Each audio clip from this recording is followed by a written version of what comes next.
सद्गुरूंचे पुण्यस्मरण, सद्गुरु नाम संकीर्तन,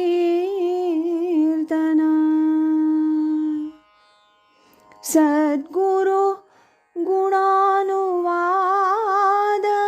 गान,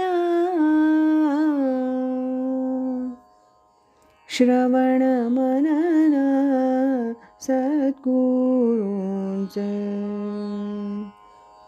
श्रवण मनन सद्गुरूंचे.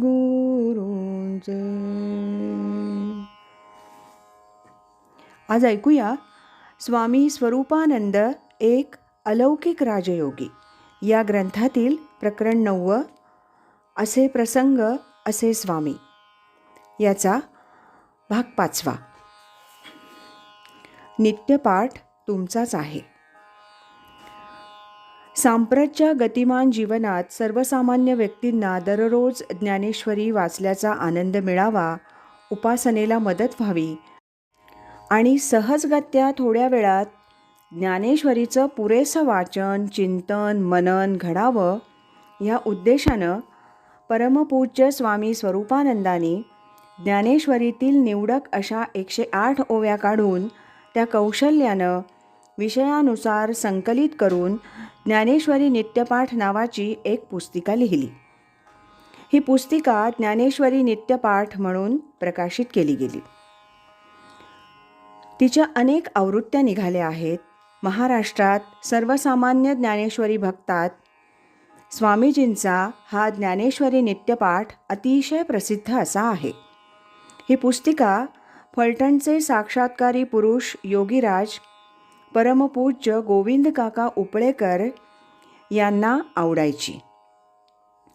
परमपूज्य गोविंद काका आणि त्यांच्या निकटवर्ती सद्भक्तांना हा नित्यपाठ त्यांच्या एका ग्रंथात छापावयाचा होता.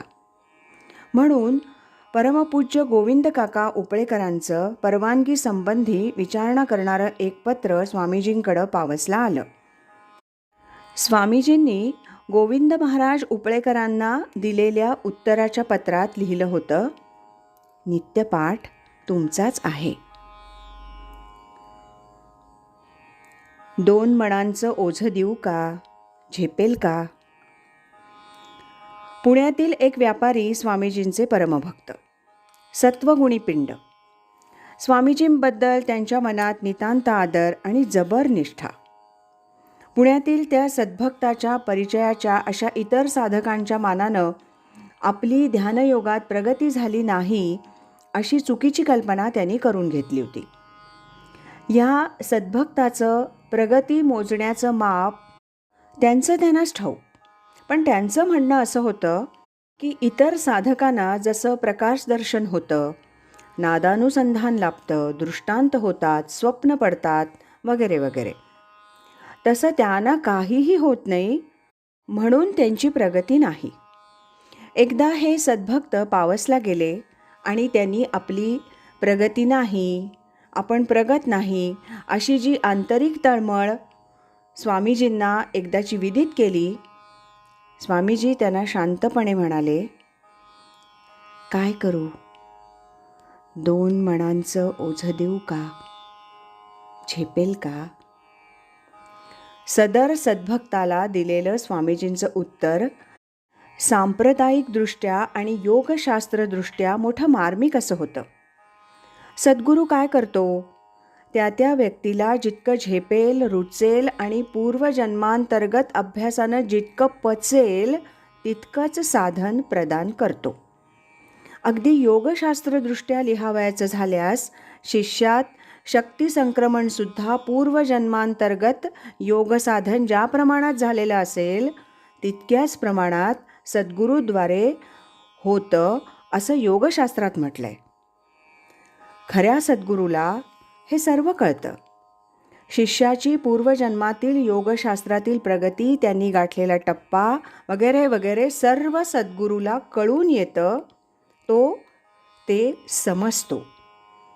रामकृष्ण परमहंस असंच म्हणत असत, शिष्याची गतजन्मीची योगसाधना लक्षात घेऊनच सद्गुरू अतिमंद, मंद, शीघ्रतम, शीघ्रतर इत्यादी प्रकारातील शक्तिपात सच्छिष्यात करतो असं योगशास्त्र सांगतं. पंडित गोपीनाथ कविराज यांनी आपल्या एका ग्रंथात शक्तिपात दीक्षेसंबंधी हा विषय विस्तृत असा मांडलेला आहे. जिज्ञासूंनी तो पाहावा. असो, परमपूज्य स्वामी स्वरूपानंदांना ह्या उत्तरात हेच सांगायचं होतं, भांड्याचा आकार पाहूनच त्यात पदार्थ ओतावा लागतो. भांड्याच्या आकाराबाहेर आणि शक्तीबाहेर जर त्यात पदार्थ टाकला गेला तर तो फुकट जाईल, कदाचित भांडं फुटेल सुद्धा. योगशास्त्रातील दीक्षेचं हे असंच असतं. साधकाला पेलेल तितकीच गोष्ट सद्गुरूंनी शिष्यास सांगायची असते. त्याला पेलेल झेपेल तितकंच साधन द्यावयाचं असतं. खरा सद्गुरू शिष्याला न परवडणारी, न पेलणारी आणि न झेपणारी अशी काही गोष्ट कधीच सांगत नाही, देतही नाही. खरा सद्गुरू शिष्याचं नुकसान होईल असं काहीही सांगत नाही. असे प्रसंग असे स्वामी. या 9व्या प्रकरणातील हा होता भाग 5वा. उद्याच्या भागात आपण याचा 6वा भाग ऐकूया. श्रीमद सच्चिदानंद सद्गुरु श्री स्वामी स्वरूपानंद महाराज की जय. हरि ओम तत्सत.